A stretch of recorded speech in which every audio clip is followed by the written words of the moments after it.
कभी ये शिवलिंग है, ये गोल जलाधारी है, ये सामने चरण है। करें दर्शन सबने।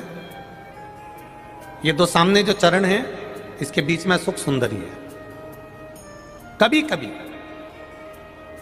विशेष कोई अवसर आए, सोमवार की अष्टमी पड़ जाए या कोई विशेष प्रदोष का दिन पड़ जाए और आपको लग रहा हो कि मेरा महादेव को मैं जल चढ़ाते चढ़ाते इतना समय हो गया, मेरा महादेव नहीं सुन रहा, तब कभी कभी ऐसा मन में आए कि क्यों नहीं सुन रहा, तब लोटा भरकर जब जल लेकर जाओ, गणेश जी को चढ़ाया और सुख सुंदरी को चढ़ाया, षडानंद कार्तिकेय को चढ़ाया, माँ जगत जननी जगदम्बा माँ पार्वती को चढ़ाया, वही जल ले जाकर बेलपत्री के वृक्ष पर चढ़ाया। शिव जी को अर्पण नहीं कर पाए।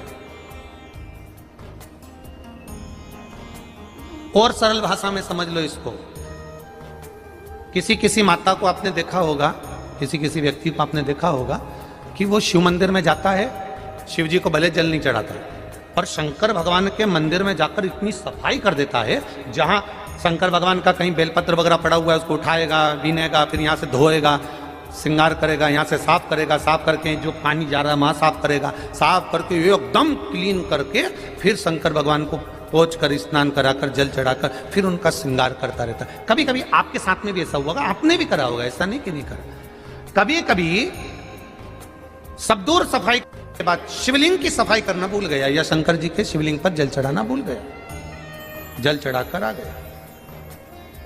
अब आ तो गया, पर चिंता देवादिदेव महादेव को लग गई। मेरा था, भक्त था, उपास करता था, शिवरात्रि का व्रत करता था, पशुपति व्रत करता था, सोमवार सावन के करता था, 16 सोमवार करता था, और आज इसको ना जाने क्या हो गया कि ये मेरे ऊपर जल ना चढ़ाकर सब दूर जल चढ़ाकर चले गया।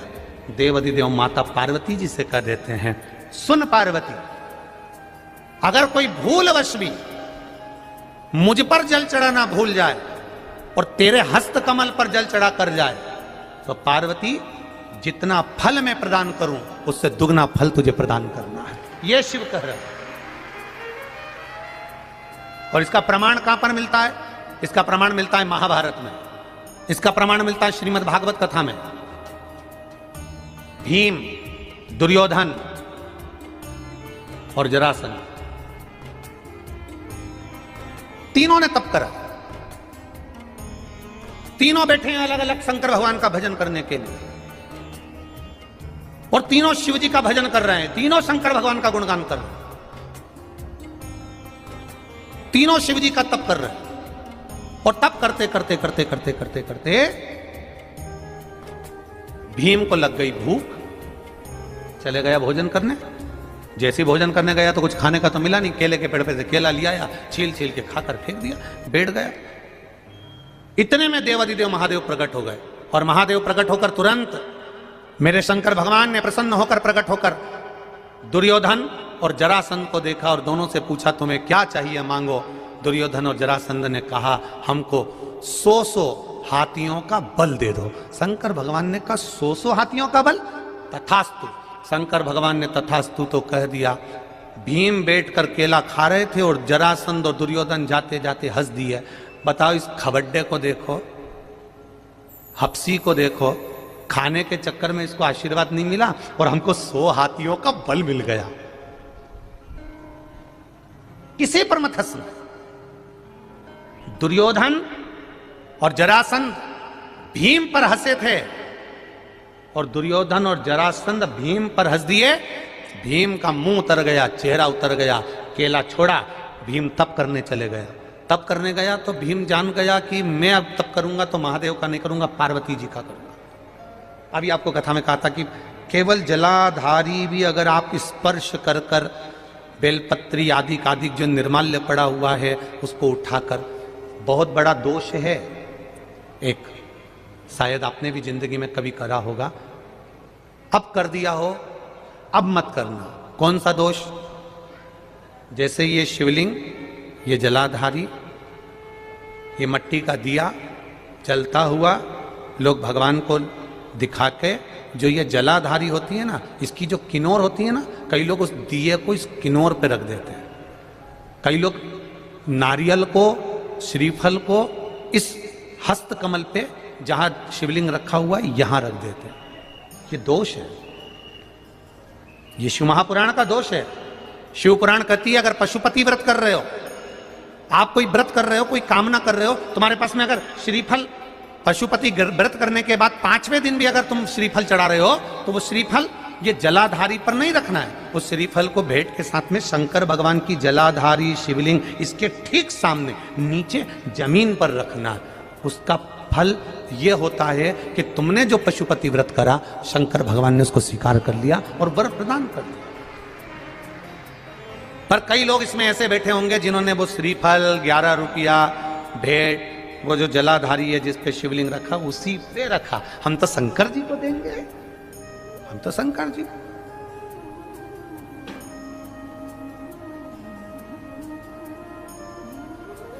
कई लोगों की आदत रहती है, नहीं मैं तो कथा आगे बैठ के ही सुनूंगी चाहे कुछ भी हो जाए। अब वो भले झगड़े लड़े पर बैठना आगे। अब ईमानदारी से बताओ, कथा तो कथा है, पूरी रोड पे लोग हैं, पूरे पंडाल में, पूरे गांव में लोग हैं, ये कथा की आवाज जहां तक तुम्हारे कानों में जा रही होगी, कथा और गंगा ये दो ऐसी हैं कि मरते समय तुम गंगा के घाट नहीं जाते हो। हमारे यहां शास्त्र कहता है कि मरने वाले व्यक्ति के मुख में गंगा का जल दिया जाता है। उसी तरह महादेव की कथा तुम कहीं पर भी बैठकर श्रवण कर लो, फल उतना ही मिलेगा जितना पंडाल में बैठकर मिलेगा, उतना ही प्राप्त हो।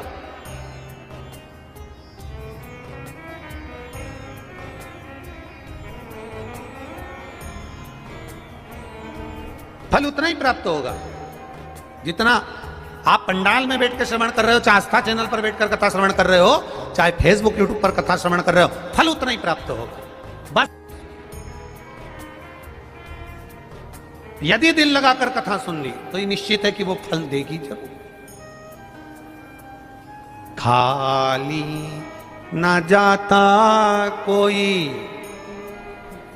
से तुम्हारे। दीनानाथ तू चुप हो जा, आप बोलो जरा, आप बोलो। खाली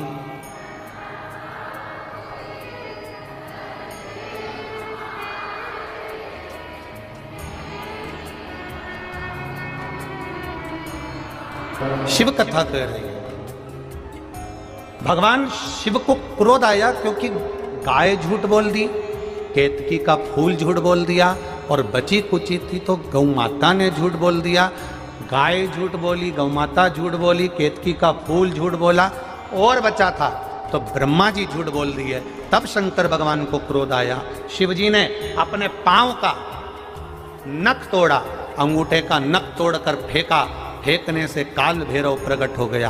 काल भैरव प्रकट हुआ, उसने अपनी चिटी उंगली का नख तोड़ा और प्रकट होकर उसने ब्रह्मा जी के झूठ बोलने वाले मुख को काट दिया, शीश कट गया। अब ब्रह्मा जी का शीश कटा, जिस शीश से ब्रह्मा जी झूठ बोल रहे थे। अब देखिएगा जरा, ये कथा कहां जा रही है, उस कथा का स्मरण करिएगा जरा। ये रुद्राक्ष महोत्सव की कथा है, कोई साधारण नहीं है, उसको सुनिए, ध्यान दीजिएगा जरा। गौ माता को श्राप दिया, केतकी के फूल को श्राप दिया, और बचा था तो ब्रह्मा जी का सिर कट गया। अब ब्रह्मा जी का सिर कटा, सिर कटने के बाद ब्रह्मदेव का सिर जैसे कटा, कटते से देव अधिदेव महादेव एकदम चुप हो गए, एकदम शांत, बोलते ही नहीं है मेरे महादेव।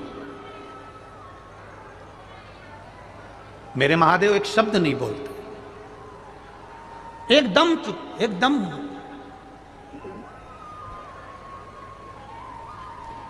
जब मेरे महादेव मौन हो गए तब भगवान शंकर के गण नंदी जी को यह बात अच्छी नहीं लगी। और होना भी यही चाहिए। आपके जीवन में भी यह बात जरूर आना चाहिए कि घर में माता पिता, घर का व्यक्ति, घर का बुजुर्ग, घर का कोई बड़ा, घर में रहने वाला व्यक्ति, जब एकदम बोलने वाला व्यक्ति, सब कुछ राजी राजी काम करने वाला व्यक्ति अगर एक बार चुप हो जाए, मौन हो जाए, तो समझना कि बात कोई छोटी मोटी नहीं है, बात जरूर बड़ी है। इसलिए बोलने वाला एकदम चुप होकर बैठ जाए। कारण क्या है उसको पहचानो, समझो।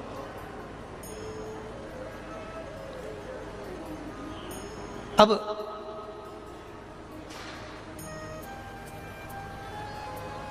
जैसे ही भोलेनाथ जी चुप हो गए,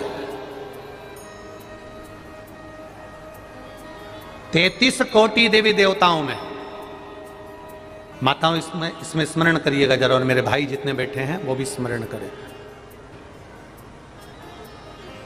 33 कोटि देवी देवताओं में ऐसा कोई देवता नहीं होगा जिसने अपने गण को, अपनी सवारी को, अपने दरवाजे पर खड़े होने वाले को गुरु बनाया।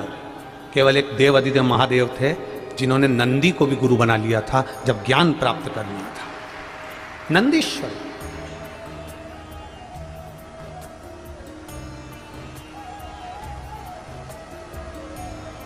अब जरा विचार करना, हम लोग अगर बहुत ऊंचे ओहदे पर पहुंच जाते हैं, बहुत ऊंचे पद पर पहुंच जाते हैं, बहुत ऊंची कुर्सी पर, बहुत ऊंचे ओहदे पर, बहुत ऊंचे पद पर जब हम पहुंच जाते हैं, तो हमारे यहाँ जो काम करता हो, सेवा करता हो, तो हम उसको बात बात में कह देते हैं, तू चुप बैठे रहे, तेरे में अकल नहीं है, तू चतुर नहीं है, तू विद्वान नहीं है, तो मुझे समझाने चला, चुप बैठ।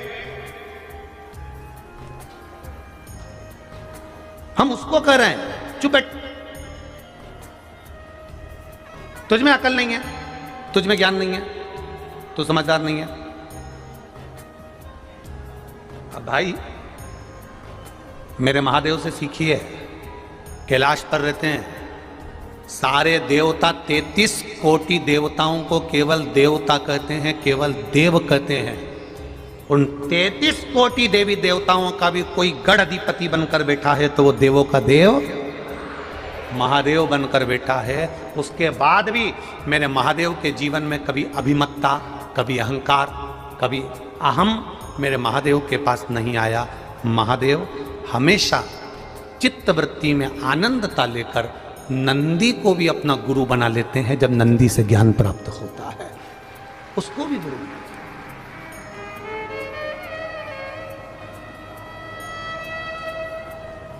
हम नहीं बना पाते। कई बार बहू अच्छी बात कहती है, ऐसा नहीं कि बहू हर बार गलत कहेगी, कई बार बहू अच्छी बात कहती है, सास का फर्ज है। जब अच्छी बात मिले ना तो बहू की पीठ थपथपा कर कहना, तूने मुझे आज ज्ञान दिया है, तू मेरी गुरु बनकर बैठी है, उसमें कोई गलत नहीं होगा। और हर बार सास भी तुमको अपशब्द नहीं कहती है, हर बार सास भी तुमको गाली नहीं देती है, कभी कभी सास भी तुमको ज्ञान की बात कह देती है।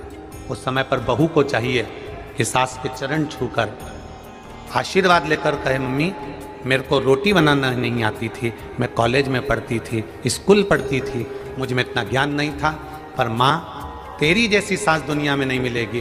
डांट डांट कर, गलतियां बता बता कर, गाली दे देकर तूने मुझे अचार डालना सिखा दिया, तूने मुझे बड़ी बनाना बता दिया, तूने मुझे पापड़ बनाना बता दिया, तूने मुझे रोटी बनाना बता दिया। सास को भी लगेगा कि बहू आई है, मैंने इसको गाली दी, अपशब्द कहा, ताने दिए, आड़ा टेढ़ा बोला, पर इसने मुझे स्वीकार करा, मेरी बात को स्वीकार करा, इसने मुझे स्वीकार करा।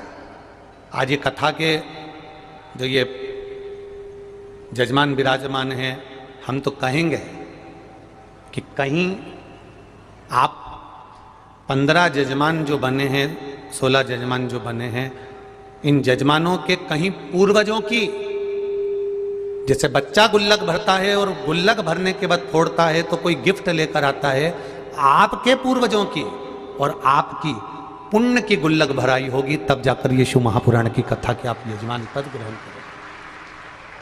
ये शिव कृपा से मिला, शिव कृपा से।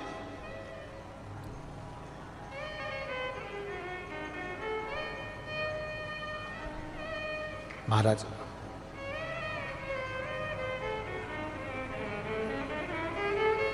आज कोई पूछ रहा था, गुरुजी एक बात बताओ, आप हमेशा कहते हो सारी समस्या का हल एक लोटा जल। आपने सबको शंकर जी के मंदिर में जल देना, जल चढ़ाना प्रारंभ करवा दिया। इसका मतलब क्या है? इसका सही सार तत्व क्या है? इसका सही उद्देश्य क्या है? इसका सही उद्देश्य है जगतगुरु शंकराचार्य, जिन्होंने एक बार भिक्षा मांगते मांगते जगतगुरु शंकराचार्य जी अपने शिष्यों के साथ एक दरवाजे पर पहुंच गए और जगतगुरु शंकराचार्य जी ने दरवाजे पर पहुंचकर आवाज लगाकर कहा, माता भिक्षाम दे। छोटी सी लड़की अपने घर में प्रवेश कर कर जाती है और अपनी मां से कहती है, दरवाजे पर बाबा आया है, भिक्षा मांग रहा है। मां कुछ होए तो दे दो ना। मां ने कह दिया, कह दो हमारे घर में कोई नहीं है। लड़की ने जाकर दौड़ कर कह दिया, बाबा हमारे घर में कोई नहीं है। जगतगुरु शंकराचार्य जी ने कहा, बेटी कुछ तो दे दो। बेटी अंदर गई, मां वो तो जा ही नहीं रहा, बाबा कह रहे कुछ तो दे दो। कह देना हमारे यहां कुछ भी नहीं है। जगतगुरु शंकराचार्य जी ने भिक्षा मांगी और बेटी ने जाकर कह दिया, हमारे यहां कुछ भी नहीं है। जगतगुरु शंकराचार्य जी ने कहा, बेटा कुछ तो दे दो। बाबा कुछ भी नहीं है तो हम कैसे देंगे? जगतगुरु शंकराचार्य जी ने कहा, बेटा एक काम करो, अपने घर की झाड़ू लगाओ, कचरा ही दे दो। झाड़ू लगाकर बेटी ने कचरा इकट्ठा करा और जगतगुरु शंकराचार्य जी की झोली में डाल दिया। जगतगुरु शंकराचार्य जी उस झोली को लेकर आगे गए, उन्होंने कचरे को फेंक दिया। शिष्य ने कहा, गुरुजी ये कचरा लाने से कौन सा फायदा था? जगतगुरु शंकराचार्य जी ने कहा, वो बेटी से अगर मैं कचरा नहीं लेता, उसकी मां ने मना करना सिखाया था, नहीं है कह दो है ही नहीं। जिसकी माता पिता अपनी बेटी को ये शब्द सिखा देते हैं, चाय की पत्ती है ही नहीं, शक्कर है ही नहीं, पीले कलर की साड़ी है ही नहीं, मेरे पास तो ये है ही नहीं, मेरे पास तो ये है ही नहीं, उसके मुंह से हमेशा ना ना निकलता रहता है और एक दिन भगवान है ही नहीं कर देता है। जगतगुरु शंकराचार्य जी कह रहे, मैंने उस बेटी से भिक्षा में कचरा मांगा। कचरा मांगने का उद्देश्य केवल इतना था कि उस बेटी की आदत हो जाए देने की। अगर इसने आदत देने की डाल ली तो पक्का है ये देना सीख गई तो परमात्मा भी देना प्रारंभ कर देता है, वो देने में पीछे नहीं हटता। जगतगुरु शंकराचार्य जी का वो शब्द हमारे जीवन में हमने उतारा। आपने भी अगर एक लोटा जल मेरे महादेव को देना सीख लिया तो मेरे महादेव ने भी तुम्हें कुछ ना कुछ देना सीख लिया, कमी नहीं रखता। एक पत्र आया, देखिए पत्र तो बहुत है पर इतना पढ़ा नहीं है।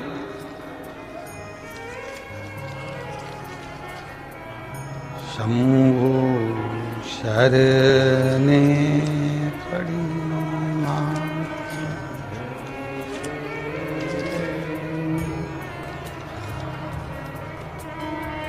दया करी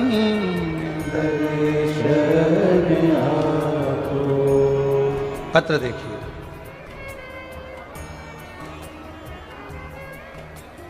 मेरा नाम शिवम धाकड़ है, सन ऑफ श्री राम नारायण जी धाकड़ है। मैं उदयपुरा जिला रायसेन मध्य प्रदेश का निवासी हूँ। कहीं बैठे हों तो हाथ हिलाइएगा। कहीं अगर बैठे हो तो यहाँ पर मेरा नाम शिवम धाकड़ है, सन ऑफ श्री राम नारायण जी धाकड़ है। मैं उदयपुरा जिला रायसेन मध्य प्रदेश का निवासी हूँ। गुरुदेव, मैं एक स्टूडेंट हूँ। मैंने कई बार सरकारी भर्ती की परीक्षा दी थी, परंतु कई बार कहीं आधा या एक नंबर से प्रतीक्षा सूची में रह जाता था। मैं ना अंतिम परीक्षा मध्य प्रदेश शिक्षक भर्ती की दी थी, जिसमें मैंने परीक्षा तो दे दी पर मुझे लग रहा था कि उत्तीर्ण नहीं हो पाऊंगा। गुरुदेव, बहुत परीक्षा देने के बाद भी जब मैं आखिरी में थक गया, तब आखिरी में मैंने ये विचार करा कि अब यह परीक्षा में उत्तीर्ण नहीं होऊंगा। तब मेरे किसी परिचित ने कहा कि पशुपति व्रत का स्मरण करो, और मैं लड़का होकर, कॉलेज जाने वाला लड़का होकर पशुपति व्रत चालू करा। कई लोगों ने मुझे टोका भी कि कोई लड़के पशुपति व्रत करते हैं, पर मैंने कहा बाबा के भरोसे पर कर रहा हूँ। और बाबा की कृपा से मैंने जब पशुपति व्रत करना प्रारंभ करा, गुरुदेव, बाबा की कृपा से शिक्षक भर्ती मध्य प्रदेश की परीक्षा में मैं फाइनल सिलेक्शन में पास हो गया और बाबा ने मेरे ऊपर कृपा की। ये शिव तत्व है। मैंने तेरे ही भरोसे भोले, तेरे ही भरोसे हवा बिच उड़ती जावांगी, बाबा डोर तो छड़ीला में कटी जावांगी। एक पत्र और बड़ा सुंदर है, देखिए। गुरुदेव, मेरा नाम सारिका माली है। मैं गांव तलोदा, जिला नंदुरबार, महाराष्ट्र से आई हूँ। कहीं बैठी हो तो हाथ हिलाइएगा, कहीं अगर बैठी हो तो हाथ हिलाइएगा। मैं सारिका माली हूँ, गांव तलोदा, जिला नंदुरबार, महाराष्ट्र से हूँ। गुरुदेव, मेरा भाई पिछले 24 साल से एक सरकारी दफ्तर में साफ सफाई का काम बिना पगार के करता था। वहाँ के ऑफिसर उसे हमेशा यह कहते थे कि तेरा पगार हम करवा देंगे, परंतु उसका 24 साल से कोई पगार नहीं मिला था। फिर टीवी के माध्यम से शिव महापुराण की कथा सुनी। एक दिन कथा में पशुपति व्रत के बारे में आपने सुनाया। जैसे ही उस व्रत के बारे में आपने बताया, मैंने अपने भैया को बताया, उसने व्रत करा। पहला ही सोमवार था और बाबा की कृपा से उसी ऑफिस में उसकी सरकारी नौकरी लग गई और 24 साल का उसका वेतन भी उसको दिया गया। ये शिव तत्व, ये शंकर। शंभो शरण मांगो दुख काटो, दया करी दर्शन आपो। इसको शिव तत्व कहते हैं। दिल से कथा सुनने आए हो और दिल से बाबा की कथा में पहुंचे हो तो दिल से सुनो। आग लगे बस्ती में, जम के बोलो जरा, अपन रहो क्या किसको रोइए सोइए। मरोगे तब परिवार वालों को तुम्हारी टेंशन नहीं होगी। तुम्हारे तन पर जो घड़ी, कुंडल, चेन, तगड़ी, लौंग में हीरा, सबको वो टेंशन बनी रहेगी। एक दूसरे को कोनी मार कर कहेंगे शमशान में कौन निकालेगा, यही निकाल लो। कौन निकालेगा शमशान में, यही निकाल लो। किसी को चिंता नहीं है तुम्हारी। गए सो गए।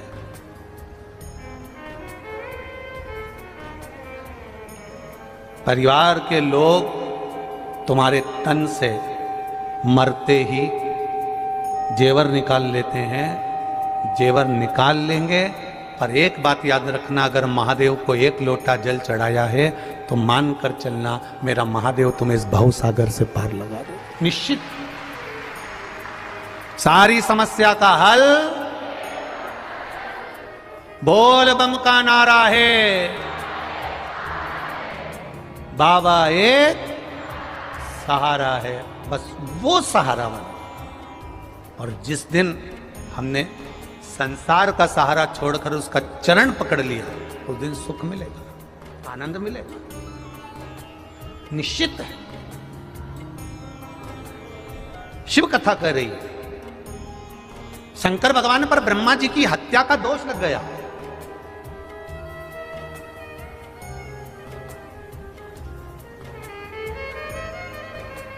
ब्रह्मा जी का कटा हुआ सिर जिसको भगवान शंकर ने बड़ का पेड़ बना दिया था, बट वृक्ष बना दिया था, वो कटा हुआ सिर का थोड़ा सा भाग कपाल शिव जी के हाथ में आकर चिपक गया। अब वो कपाल नंदी को नहीं दिख रहा है, वो कपाल नंदी को नहीं दिखा, वो कपाल मां पार्वती को नजर नहीं आया, वो कपाल गणेश जी को नहीं दिखा, वो कपाल कार्तिकेय जी को नहीं दिखा, पर कपाल शिव जी के हाथ में था। तब शंकर भगवान मौन चुप रहना प्रारंभ करा, एकदम मौन रहने लगे। अपने घर के बेटा, बहू, सास, ससुर, परिवार का व्यक्ति एकदम मौन रहना चालू कर दे तो समझ लेना कि कोई चिंता का विषय है। क्या बात है, उस सिरे तक हमको जाना चाहिए। क्या करा जाए? अब चिंता लगी थी माता पार्वती को, तो पार्वती जी ने नंदी से कहा कि महादेव आजकल चुप रहते हैं, बोलते नहीं, उनके मुख से शब्द नहीं निकलता। जो महादेव बात बात में डमरू का नाद करते हैं, जो महादेव नित्य प्रति आनंद के विषय को सुनाते रहते हैं, दुनिया का सबसे पहला कथाकार, दुनिया का सबसे पहला वक्ता और दुनिया का सबसे पहला कथा सुनाने वाला अगर कोई है तो वो देवाधिदेव महादेव हैं। और महादेव इतने बड़े वक्ता होने के बाद अगर चुप हो गए तो क्या कारण? कारण क्या? पता तो करें हम, कारण क्या है?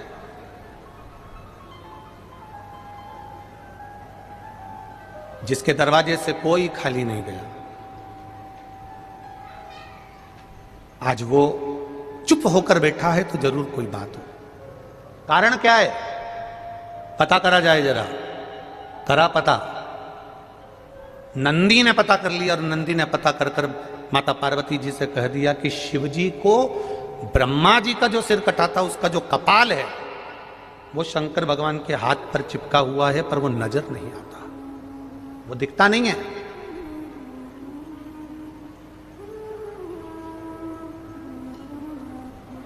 बहुत ध्यान देना जरा इस कथा पर। जरा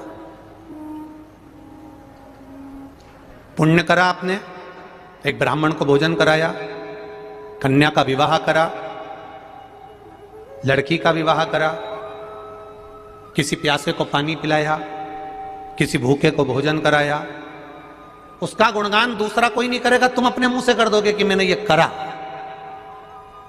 पर कभी तुमने विचार करा कि दिन भर में तुमने कितनों को बेवकूफ बनाया, कितना झूठ बोला, कितना कपट करा, कितनी बेईमानी करी, कितना प्रपंच करा, कितना छल करा, कितना अपशब्द कहा, कितनी गाली दी, कभी उसको आपने बताया किसी को? नहीं।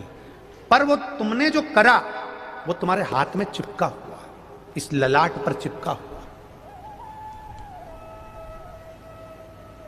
शिव जी के हाथ में वो कपाल चिपका हुआ है।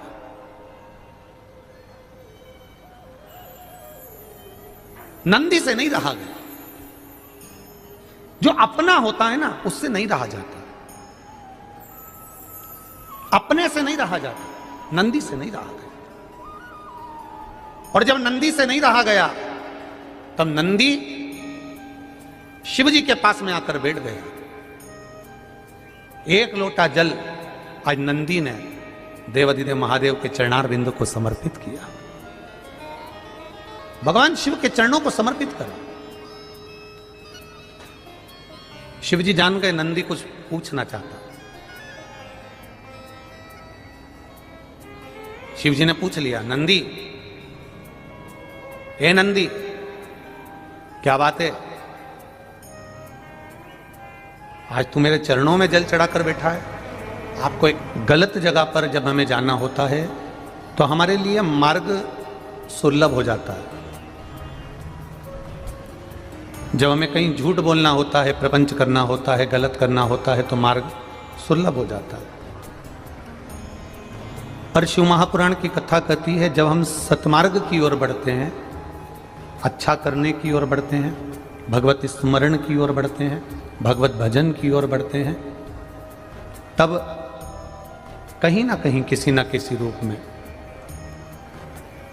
हमें कुछ ना कुछ भगवान की भक्ति की ओर बढ़ने में उलझन आती ही है।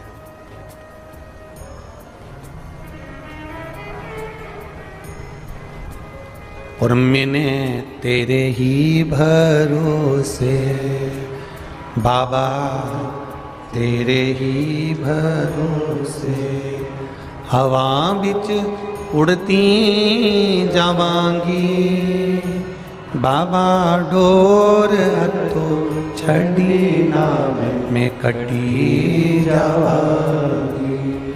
भोले मैं तेरी पतंग, शंभू मैं तेरी पतंग, हवा बिच उड़ती जावांगी हथों छड़ी ना में कटी जावांगी। हम शिव मंदिर जाते हैं, हम भगवान शंकर को एक लोटा जल चढ़ाते हैं, हम भगवान शिव का भजन भी करते हैं, स्मरण भी करते हैं, संकीर्तन भी करते हैं, मंत्र जाप भी करते हैं, नाम जाप भी करते हैं।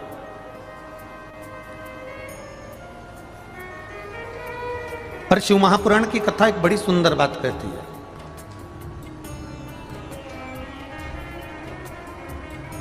कि शिव के मंदिर जाने से पहले अपने मन को शिवालय बनाना पड़ेगा, तब जाकर हम शंकर के शिवालय तक पहुंच पाते हैं।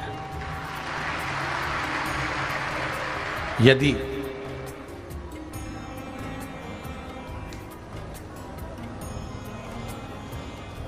ये मन ही मंदिर नहीं बन पाया, ये मन ही शिवालय नहीं बन पाया, तो निश्चित है हम शंकर के द्वारे तक नहीं जा सकते, हम शिव की चौखट तक नहीं पहुंच सकते।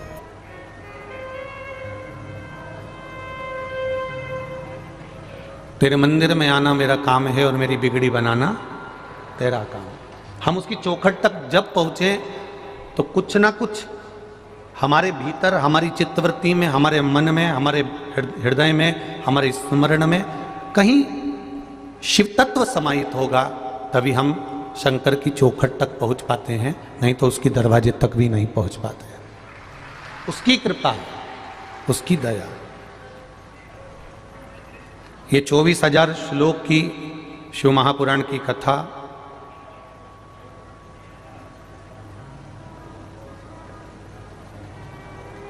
जिसका एक शब्द भी हमारी जिंदगी में अगर उतर जाए तो हम हमारे जीवन को सार्थक बना सकते हैं।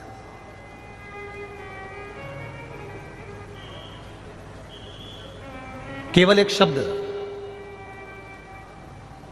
और वो शब्द हमारे जीवन का कल्याण भी कर सकता है।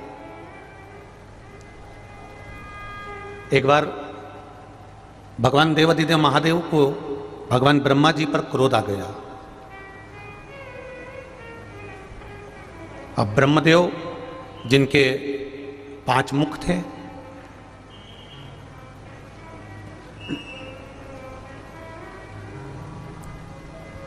और ज्ञाताओं में ज्ञाता, विद्वानों में विद्वान ब्रह्मदेव के 5 मुख,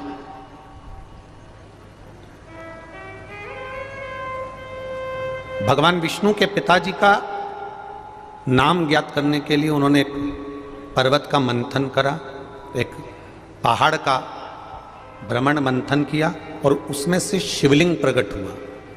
यह दुनिया का सबसे पहला शिवलिंग था जब भगवान ब्रह्मा और भगवान विष्णु ने प्रकट किया था।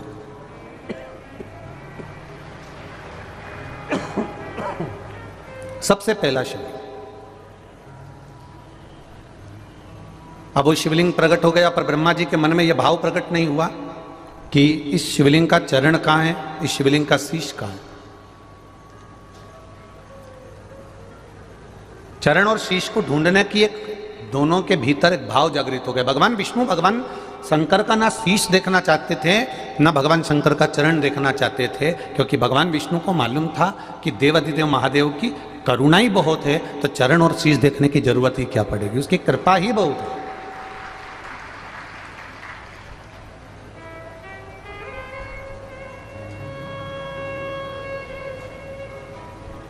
पर ब्रह्मा जी के मन में विश्वास जागृत नहीं हुआ और ब्रह्मा जी ने विचार कर लिया कि मुझे कुछ भी करके, ब्रह्मा जी ने विचार करा कि भगवान शंकर का शीश कहाँ है, चरण कहाँ है, जरा मैं पता तो करूं। और ब्रह्मदेव के मन में यह भाव जागृत हुआ और ब्रह्मा जी ने भगवान विष्णु से कहा कि मैं भगवान का शीश देखने जाऊं कि चरण देखने जाऊं, आप जो कहेंगे मैं स्वीकार कर लूंगा।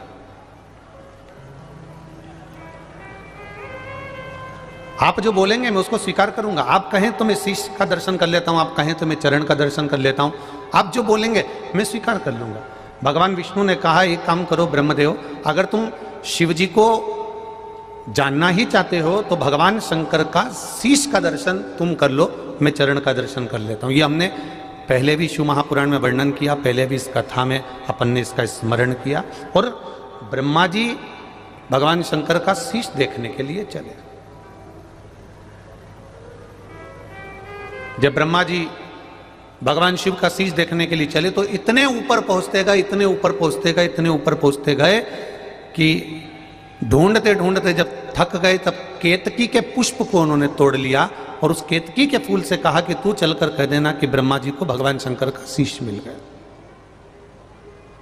केतकी के फूल ने मन में विचार करा कि मैं क्यों झूठ बोलूं, तो कहा मैं तुझे सुगंधित बनाकर रखूंगा। थोड़ा सा एक चुटकी मात्र का भी जब भीतर लोभ उत्पन्न होता है तब जीव नष्ट हो जाता है। और वो केतकी के फूल के भीतर ये बात प्रकट हो गई। अब केतकी के फूल ने कहा कि मेरी बात को अगर भगवान विष्णु ने नहीं माना तो जवाब कौन देगा। तो कहा एक गौ माता को रोका, गाय को लेकर चले गए कि गौ माता तू भगवान विष्णु के सामने चलकर कह देना कि भगवान ब्रह्मा जी को भगवान शंकर का शीश मिल गया। तो गाय कहती है मैं क्यों झूठ बोलूं, मेरे झूठ बोलने का लाभ क्या होगा, फायदा क्या होगा। तो कहा घर में सबसे पहली रोटी जो बनेगी वो गाय मैं तुझको दूंगा। ब्रह्मा जी ने ये लेखनी में लिख दिया कि घर की सबसे पहली रोटी गौ माता को दी जाएगी। और गौ माता ने उस एक रोटी के लिए झूठ बोलने की हाँ भर ली।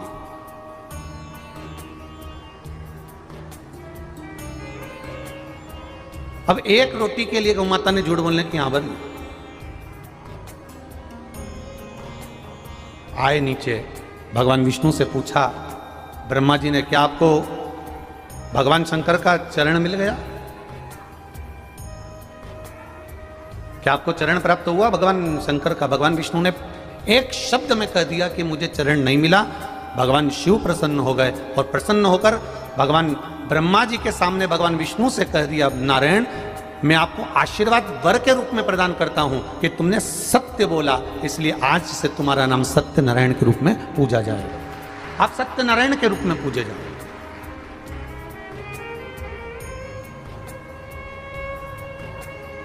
अब भगवान विष्णु ने एक सत्य बोला तो उनका नाम सत्यनारायण हो गया।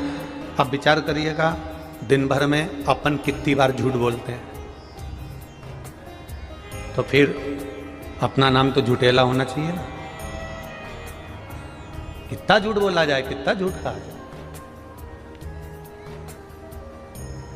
तुम सत्य बोले हो इसलिए तुम्हारा नाम सत्यनारायण होगा।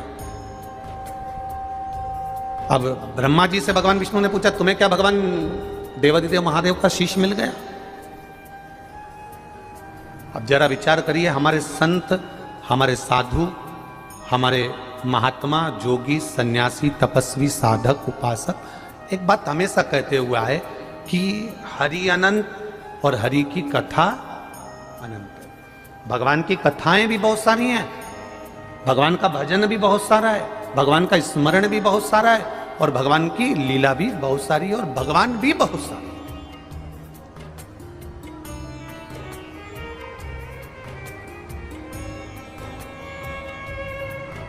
अब कोई कैसे बाच रहा है, कोई कैसे बाच रहा है, कोई कैसे ग्रहण कर रहा है, कोई कैसे ग्रहण कर रहा है, ये उसके ऊपर है। किसी की मर्जी पड़ती है तो आधा लीटर दूध को गर्म करके उकाल कर शक्कर डालकर पी लेता है, कोई होता है तो फीका पी लेता है, कोई होता है तो उसमें केसर डाल के पी लेता है, कोई होता है तो उसकी कॉफ़ी बनाकर पी जाता है, कोई होता है तो उसकी चाय बनाकर पी जाता है, कोई होता है तो उसका दही बनाकर खा लेता है, कोई होता है तो उसकी छाछ बनाकर खा लेता है, कोई है तो उसका मक्खन बनाकर खा लेगा और कोई है तो उसका घी बनाकर खा लेगा। ये उसके ऊपर है कि वो दूध को कैसे ग्रहण कर रहा है। उसी तरह भगवान शिव का अपार ग्रंथ है। ऐसी कोई शास्त्र, ऐसी कोई पुराण, ऐसा कोई वेद, ऐसा कोई छंद, ऐसा कोई शास्त्र हमारे सनातन धर्म में नहीं है जिसमें देवादिदेव महादेव का वर्णन नहीं हो। सब में शिव समाये, प्रत्येक में। भागवत कथा की शुरुआत होती है तो भगवान शंकर से होती है, और राम कथा की शुरुआत होती है तो शंकर भगवान से होती है, विष्णु पुराण की शुरुआत होती है तो शंकर भगवान से होती है, गर्ग संहिता की शुरुआत होती है तो शंकर भगवान से होती है, मत्स्य पुराण की शुरुआत होती है। यही भाव आपके व्यक्त होना चाहिए। कभी कभी भूलवश भी अगर शंकर के मंदिर चले गए और लगा दी झाड़ू, देवराज ब्राह्मण चोरी का धन लेकर शंकर जी के मंदिर में बैठा था, चोरी का धन लेकर शिव जी के मंदिर में बैठा है, और चोरी का धन लेकर शंकर जी के मंदिर में बैठ के कथा सुन रहा है। कथा सुनी, सुनते ही पंडित जी बार बार बोल रहे थे हर हर महादेव, हर हर महादेव, हर हर महादेव। इसका सिर दुखने लगा, कानों में इसने हाथ रख लिया, चोरी के धन को बाजू में छुपाया, बाहर निकल गया। बेलपत्री के वृक्ष के नीचे बैठा था, सिर तप रहा था, बुखार आ रहा था, शरीर पर ताप पड़ रहा था, और प्राण छूट गए।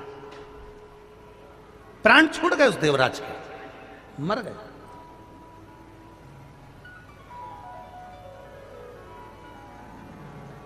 और जब देवराज ब्राह्मण के प्राण छूटे, लेने के लिए देव अधिदेव महादेव उसको आए, महादेव लेने आए तो इसको चिंता लगी, ये तो कभी हो ही नहीं सकता कि मेरे को महादेव लेने आ जाए। क्यों? क्योंकि मैंने पाप इतना करा, चोरी इतनी करी, निंदा इतनी करी, बुराई इतना करा, छल इतना करा, बेईमानी इतनी करी, कपट इतना करा, प्रपंच इतना करा, मैंने इतना कुछ करा, तो मेरे को महादेव लेने आ ही नहीं सकते। पर महादेव कर रहे हैं, देवराज बैठ नंदी पर, मैं तुझे लेकर चलता हूं। तो देवराज नंदी पर बैठकर जा रहे हैं और मेरे महादेव पैदल पैदल जा रहे हैं। सारे देवताओं में और देवाधिदेव महादेव में बस एक अंतर है, जब भी कोई मरता है तो देवता अपने गणों को लेने भेजते हैं, जाओ पार्षद इसको लेकर आ जाओ, जाओ इसको लेकर आ जाओ, जाओ इसको लेकर आ जाओ। पर शंकर का कोई भक्त जब मरता है तो उसको लेने के लिए कोई दूसरा नहीं आता, मेरा बाबा नंदी चढ़कर आता है, खुद लेकर जाता है स्वयं।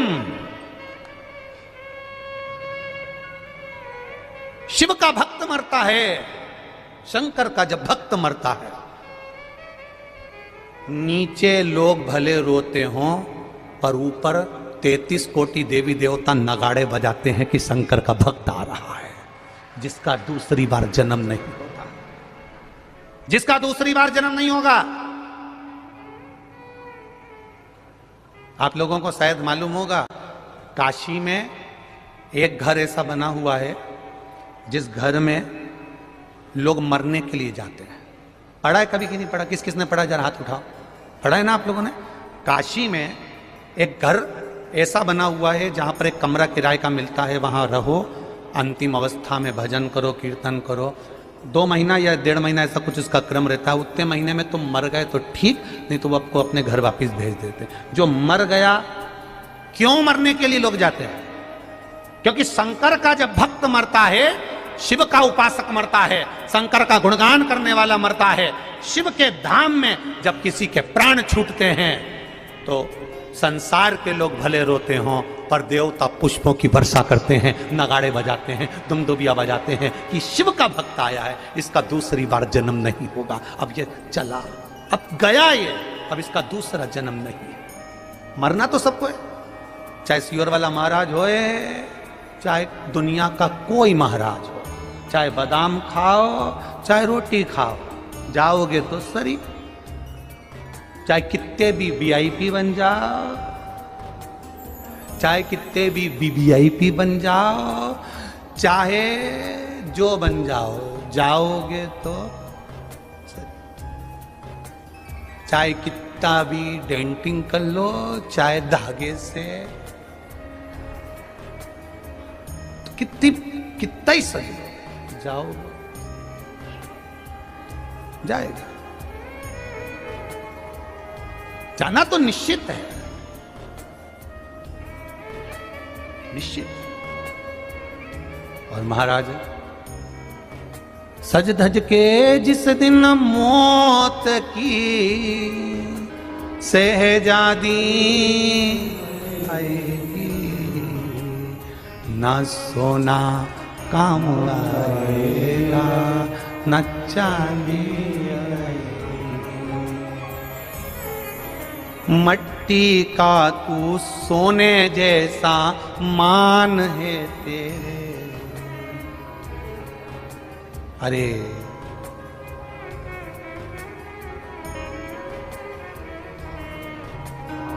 मट्टी की काया एक दिन मट्टी मिल जाएगी, न सोना न चांदी। कोरोना महामारी में लोगों के घर में सब कुछ था, सब कुछ। बोलो रे ईमानदारी से जितने बैठे हुए, काम आया? बैंक में पड़ा था पर बैंक ही नहीं खुली थी।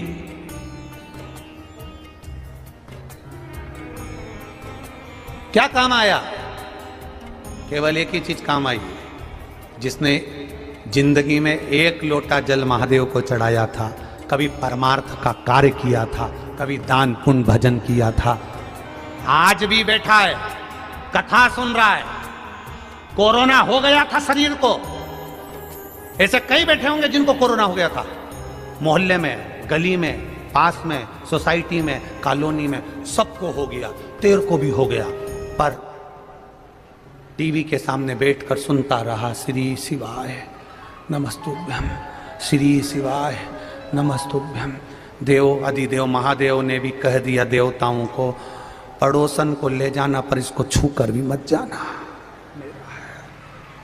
मेरा है। अकाल मृत्यु वो मरे जो काम करे चंडाल का, काल उसका क्या बिगाड़े जो भक्त हो। जो शिव का उपासक, मृत्यु सत्य है, आएगी। 7 ताले में राजा परीक्षित बंद थे, आई। मौत सत्य, बाणों की सैया पर पड़े थे भीष्म पितामह, आई। मृत्यु सत्य। अर्जुन इतना बड़ा योद्धा, मृत्यु आई।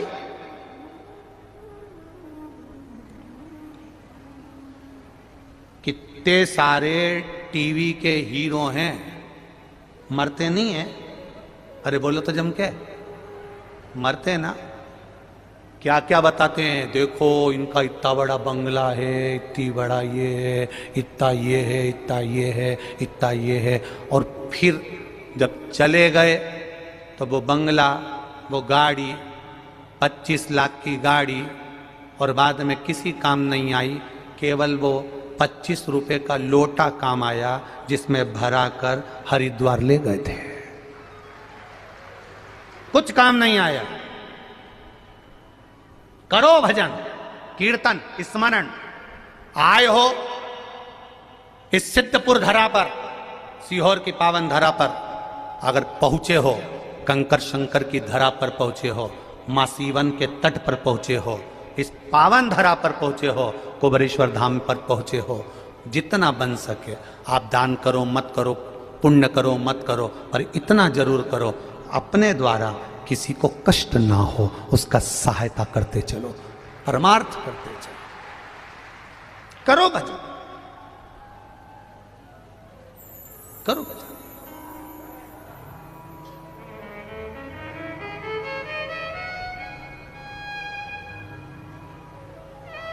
अपनी जिंदगी मिली है मनुष्य की, 7 दिन मिले हैं शिव महापुराण की कथा को श्रवण करने के लिए। रुद्राक्ष अपनी जगह पर है, व्यवस्था हो जाएगी सही, दे देंगे, मना नहीं। नहीं हुई सोचेंगे, पर वो मिले ना मिले उससे पहले तुम्हारा स्मरण होना चाहिए कि मैं कंकर शंकर की धरा पर आई हूं। एक कंकर भी मेरी जिंदगी बना सकता है और आनंद दे सकता है, वो सामर्थ्यता मेरे महादेव में है, वो सामर्थ्यता मेरे महादेव में है। इस भूमि पर पहले भी कथा में कहा, कई लोगों ने कहा महाराज गुरुजी वृंदावन में बहुत सारे संत रहते हैं, सबने अपना अपना भवन बनाया, मंदिर बनाया, आप भी वहां बनाओ। कोई कहता उज्जैन में बनाओ, वहां सब शंकर के भगत आते हैं। कोई कहता काशी बनाओ, वहां सब शंकर के भगत आते हैं। कोई कहता वहां बनाओ, वहां शंकर जी के भगत आते हैं। वहां नर्मदा के घाट पर बनाओ, वहां लोग आते हैं। नर्मदा परिक्रमा में बनाओ, वहां लोग आते हैं। वहां बनाओ, पर बनाने वाले हम नहीं, बैठने वाला महादेव, बनाने वाला महादेव। जिस भूमि पर तुम खड़े हो, इस भूमि पर खड़े होकर सर्च मारना गूगल पे, यहाँ से उज्जैन की दूरी अगर 50 है तो 51 मिलेगी। काशी की दूरी अगर 150 है तो 151 मिलेगी। ओमकारेश्वर की दूरी 80 है तो 81 मिलेगी। 1 पॉइंट यहां पर खड़े होकर अगर 12 ज्योतिर्लिंग का लगाओगे तो एक बढ़कर ही मिलेगा। ऐसा एक बढ़ाने वाला मेरा देवाधिदेव महादेव है। पूरे कुबेरेश्वर धाम में बैठकर कहीं से भी सर्च लगा लेना, सोमनाथ, मल्लिकार्जुन, भीमा शंकर, केदारनाथ, महाकाल, जिस 12 ज्योतिर्लिंग को आप डालोगे यहां से दूरी में कुछ बढ़कर मिलेगा। एकदम शून्य लगा हुआ नहीं मिलेगा कि 150, 180, 140, 130, 110, ये नहीं मिल सकता। शून्य नहीं मिलेगा, बढ़कर मिलेगा, क्योंकि ये महादेव की धरा है, यहां बढ़कर ही मिलता है, कम नहीं मिलता है।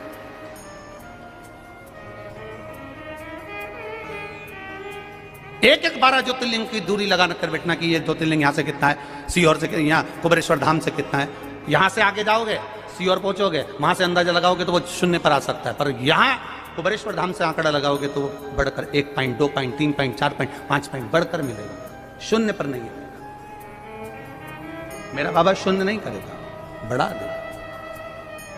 मृत्यु सत्य है, आना है, मृत्यु सत्य है, आएगी, 7 ताले में भी बंद होगे तो आएगी। कई लोग कहते हैं हम बद्रीनाथ नहीं जा रहे। क्यों नहीं जा रहे? बहुत ठंड पड़ती है, पहाड़ आड़ा टेढ़ा है, कुछ हो गया तो मालूम पड़े घर में बैठे थे, पांव फिसल गया। एक यहीं बैठे हैं जिनका फिसला, बस नहा के आए, वो पैर पोछनी पे पैर रखाया और लुढ़क गए धड़ से नीचे। कोई भरोसा? जीवन, जन्म, मरण, परण 3 मेरे बाबा के हाथ में, किसी को नहीं दिया मेरे बाबा, किसी को।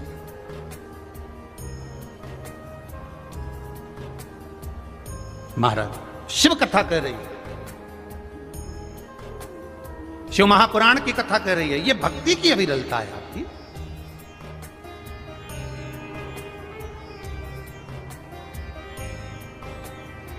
आज पहले दिन कथा में यास छोड़ देना कि मैं रुद्राक्ष के लिए आई हूं। अब देगा तो वो देगा, कहां से देगा, कैसे देगा, कब देगा। अब मुझे कथा सुनना है और दिल लेकर आई हूं और कथा सुनकर जाऊंगी, तो अब वो क्या देगा मैं देखूंगी। उसके बाद जो रुद्राक्ष के लालच में यहां आ रहा हो उससे हाथ जोड़ के निवेदन है, बिल्कुल मत आना, टिकट कैंसिल करा देना। अब बाबा के लालच में आना कि वो क्या देता है, अब मुझे ये देखना है, अब मुझे वो क्या देगा, जो आए वो। जो रुद्राक्ष के लालच में आ रहा हो बिल्कुल मत आओ, वो टिकट कैंसिल करा लो। अब कथा के लालच में आना कि मुझे मेरे बाबा के दरबार में, मुझे कुबेरेश्वर धाम पर बैठकर 7 दिन मुझे रस मेरे बाबा की कंकर शंकर की धरा पर वहीं पर रहकर बाबा की भक्ति कर कर, 1 दिन की मिले, आधे घंटे की मिले, 15 मिनट की मिले, 20 मिनट की मिले, 20 मिनट की ले।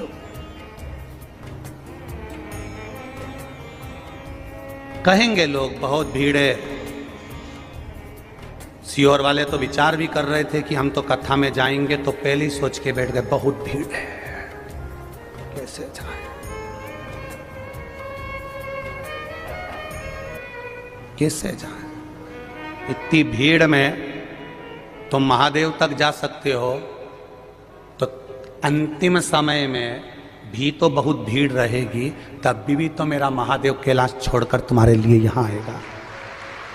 तब ना आएगा, तभी तो आएगा।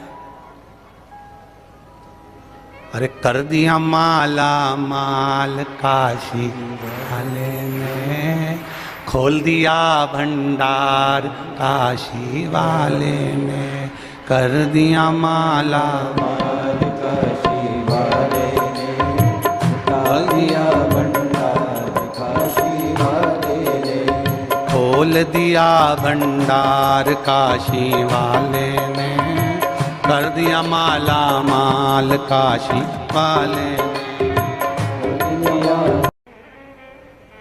कभी भाव से भगवान शिव से प्रार्थना कर लिया।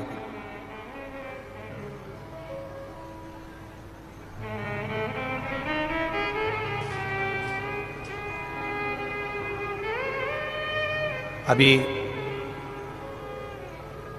गुजरात पावागढ़ की कथा में और परवणी की कथा में हमने कहा था, बरहानपुर की कथा में भी कहा था कि मंदिर में जो शिवलिंग होता है उस शिवलिंग के ऊपर जलाधारी होती है, बोला था। पर घर के अंदर जो शिवलिंग होता है उसमें जलाधारी की जरूरत नहीं पड़ती। तो किसी ने प्रश्न किया, गुरुजी ये बताओ कि मंदिर में जलाधारी लग जाती है शंकर जी के ऊपर, फिर घर के अंदर जलाधारी क्यों नहीं महत्व रखती? तो हमारा कहना है तुम लगाओ ना लगाओ तुम्हारी मर्जी, लगाओ तो भी ठीक ना लगाओ तो भी ठीक, पर शिव जी के ऊपर घर में जलाधारी की जरूरत इसलिए नहीं होती क्योंकि हम रोज प्रतिदिन अपने दिल का भाव शिव जी से कहते हैं। मंदिर में जो शिवलिंग होता है वो स्थायी होता है, घर में जो शिवलिंग होता है वो चलित होता है। उठाया, थाली में रखा, निला दिया, वापिस रख दिया।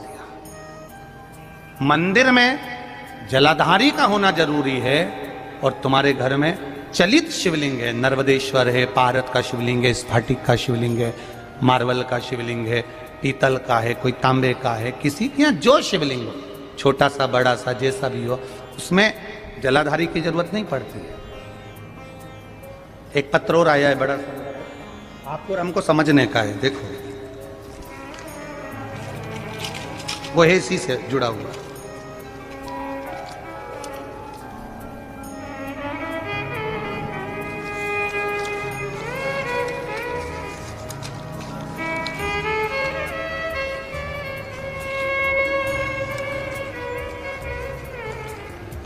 शंभु शरण पड़ी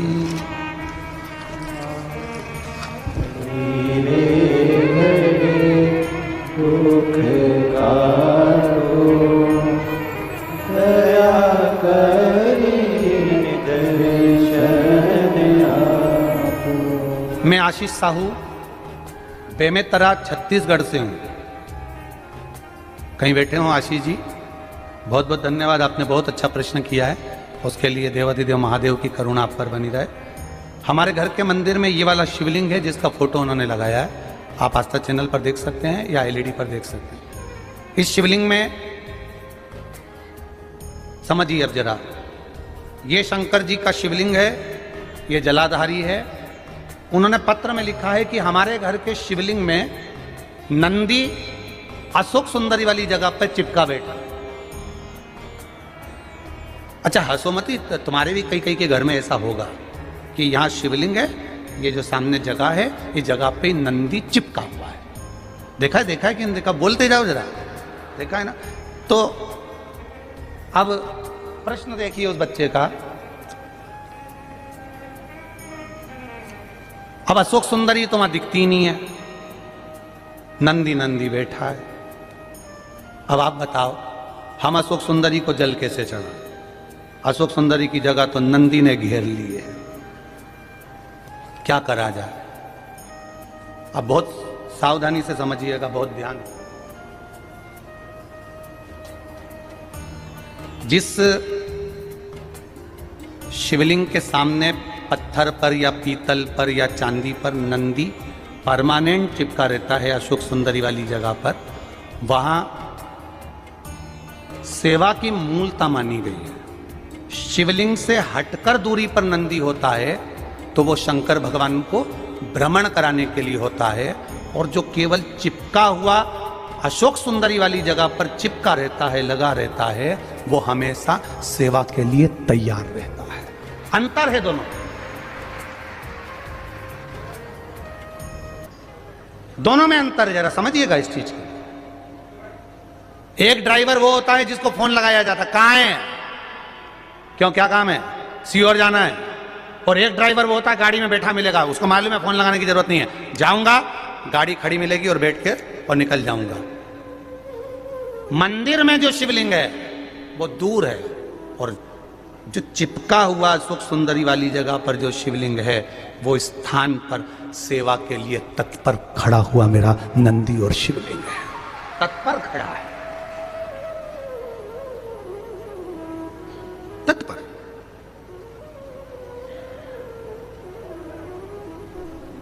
अब उसने एक प्रश्न किया है इस प्रश्न में कि पूजन कौन से शिवलिंग की करना चाहिए? तो बेटा साहू आशीष छत्तीसगढ़िया सबले बढ़िया, तो आशीष साहू ध्यान रखें, शिव महापुराण विद्धेश्वर संहिता कहती है एक छोटा कंकर भी है और वो जलाधारी पर नहीं भी रखा है और उसको तुमने शिव मान लिया है तो वो शिव ही रहेगा, ये निश्चित है। मानो तो मैं गंगा मां हूं, ना मानो तो बहता पानी। ये आपके ऊपर आप क्या मान रहे हो। शंकर जी के हाथ में कपाल चिपका, नंदी समझ गया कि शिव जी मौन क्यों है, कह दिया बाबा अगर किसी जीव का शरीर एक बार गोदावरी के घाट पर पहुंच जाता है और गोदावरी का मात्र जल का छींटा उस शरीर पर पड़ जाता है तो कपाल किसी का भी हो या कितनी भी ब्रह्महत्या लगी हो वो ब्रह्महत्या से छूट जाता है। शिवजी ने कहा गोदावरी, हाँ। शंकर भगवान ने पूछा ये गोदावरी कौन है, तब नंदी ने गोदावरी की कथा कहना प्रारंभ करी। वो गोदावरी जिस गोदावरी ने महादेव आपके लिए निरंतर तप करा, साधना करी, आराधना करी, गंगा, यमुना, सरस्वती, नर्मदा, जितनी भी पवित्र नदियां हैं वो सारी पवित्र नदियां गोदावरी को देखकर तप करना चालू करती हैं। वो गोदावरी कोई साधारण नहीं है। क्या करना चाहिए, शंकर भगवान उस नंदी से पूछ रहा, नंदी करा एक बार गोदावरी के तट पर चलना चाहिए, तो मैं कहां जाकर बैठूंगा। नंदी ने कहा वो मैं बता दूंगा महादेव, आप चलो तो सही। नंदी ने छोटे से बछड़े का रूप लिया, बछड़े का रूप लेकर महादेव को लेकर नंदी चल पड़ा। चलते चलते जैसे जैसे गोदावरी के करीब में आया, नासिक की धरा पर पहुंचा, पंचवटी पर पहुंचा और पहुंचते से गोदावरी के सामने शंकर भगवान को बिठाकर नंदी ओझल हो गया। नंदी गया, जैसे ही नंदी गया वैसे ही शंकर भगवान के हाथ में से कपाल नीचे गिर गया और भगवान शिव का नाम कपालेश्वर महादेव पड़ गया। कपालेश्वर महादेव।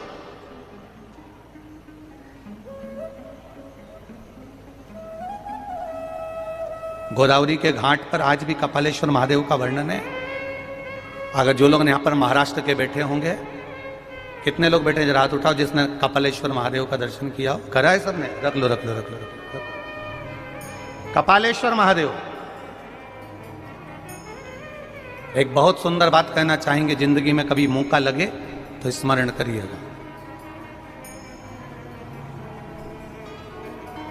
जिसको ब्रेन का ट्यूमर हो जाता है, माथे में कहीं खून के चकते जम जाते हैं, उस व्यक्ति को कपालेश्वर महादेव का दर्शन नासिक जाकर गोदावरी के घाट पर एक बार अवश्य करना चाहिए। उसकी राह मंजिल सरल हो जाती है, रोग का निवारण होता है। कपालेश्वर महादेव।